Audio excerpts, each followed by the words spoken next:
Looking up from the ground, the sky appears vast and entirely open, but global commercial aviation actually relies on a narrow set of geographic corridors. The airspace over the Middle East alone is a critical artery, handling roughly 10% of all global transit traffic. When a regional crisis erupts, vital pathways instantly close.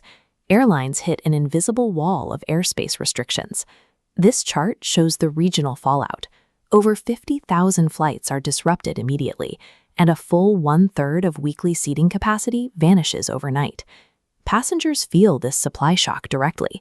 Flights are canceled outright, and ticket prices on major routes, especially the lanes connecting Asia to Europe, surge past 5-year averages as available seats evaporate. While travelers experience this as a logistical nightmare, airlines experience it as a brutal macroeconomic stress test. A sudden airspace closure swiftly consumes liquid reserves, pushing vulnerable carriers toward bankruptcy, while positioning well-capitalized airlines to dominate the aftermath. Airlines cannot simply ground their fleets and wait for geopolitical tensions to cool. They have to keep flying, which means forcing millions of international transit passengers through two highly constrained bottlenecks, a northern route over the Caucasus and a southern route over Egypt. Shoving that much traffic through such tight airspace creates massive congestion. Direct routes are replaced by long, winding detours, adding hours of flight time to thousands of daily journeys. Those extra hours immediately inflate an airline's fixed operational costs. Heavier fuel consumption is now absolutely guaranteed, and carriers quickly hit strict legal limits on crew duty times, forcing them to pay massive labor overtime or strand aircraft completely. There is also a steep financial penalty for operating anywhere near a restricted zone. Risk assessors and underwriters immediately recalculate the danger, causing per-round-trip insurance premiums on both wide-body and narrow-body jets to surge by 6 to 7 times their normal rates. Between the extra labor, the detour miles, and the rising insurance, cash reserves drain rapidly. Routes that reliably generated profit for years become heavy financial liabilities in a matter of days. The most severe financial pressure, however, comes from the ground. When regional conflicts threaten nearby oil and LNG infrastructure, shipping routes through narrow maritime straits are choked off, restricting the global energy supply chain. This line graph tracks global jet fuel prices, illustrating the market's abrupt reaction to that restricted supply. In a single week following the outbreak of a Middle Eastern conflict, the price of jet fuel can spike by 81%. Smaller or poorly capitalized airlines are fully exposed to these spot market prices. To afford the fuel required to fly, they have to pass those massive costs directly to their passengers by raising ticket prices, which swiftly kills consumer demand. When demand vanishes, these airlines face an immediate liquidity crisis. Releasing deeply discounted airfares is usually the first major warning sign that a carrier is dangerously close to insolvency, attempting to generate any cash possible to survive the month. The final warning signs soon follow.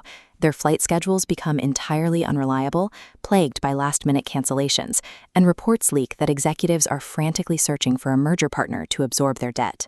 For an undercapitalized carrier, absorbing an 80% surge in fuel costs is mathematically impossible over a sustained period. The geopolitical disruption turns into a desperate losing battle for daily cash flow. Yet, while vulnerable airlines collapse under the pressure, the industry's strongest carriers remain stable even when global oil markets panic. Their primary defense mechanism is a financial strategy known as fuel hedging. Instead of buying jet fuel at whatever price the market demands today, these airlines secure long-term contracts that lock in large volumes of fuel at a fixed pre-crisis price. When the global market spikes, their actual operating costs remain flat. Some legacy carriers take this cost control to the extreme. Delta Airlines actually owns a physical oil refinery, securing direct control over their supply chain and insulating them from regional shocks. Because their balance sheets are protected from surging spot prices, these airlines are not forced to raise their ticket prices in a panic. They have the financial runway to maintain their regular flight capacity and keep all their daily schedules reliable. Navigating a major airspace disruption requires intense financial discipline. The airlines that survive are equipped with superior financial contracts to absorb the macroeconomic shock. This chart visualizes passenger airline bankruptcies over time.